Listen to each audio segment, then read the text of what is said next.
బలిచక్రవర్తి నేతృత్వంలో రాక్షసులు విజృంభించి దేవతలతో పోరాడి వారిని ఓడించారు.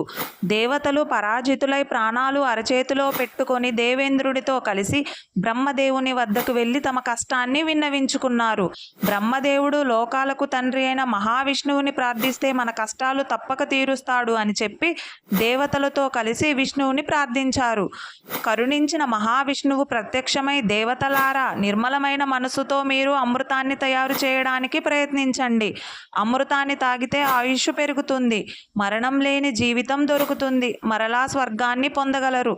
పాల సముద్రంలో వనమూలికలను తెచ్చివేయండి. సర్పరాజైన వాసుకిని కవ్వపుత్రాడుగా చేసుకొని జాగ్రత్తగా పాలకడలిని చిలకండి అని చెప్పి విష్ణువు అంతర్ధానం అయ్యాడు.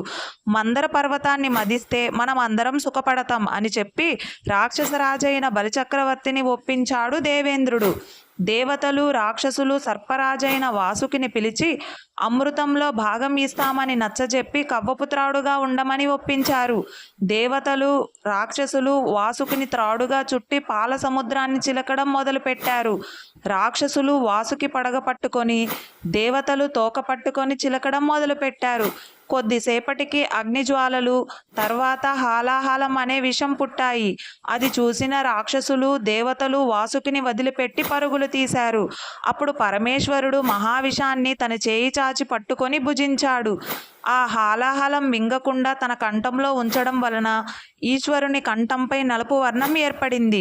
మోహిని వేషధారి అయిన శ్రీ మహావిష్ణువు దేవతలకు అమృతాన్ని పంచిపెట్టింది.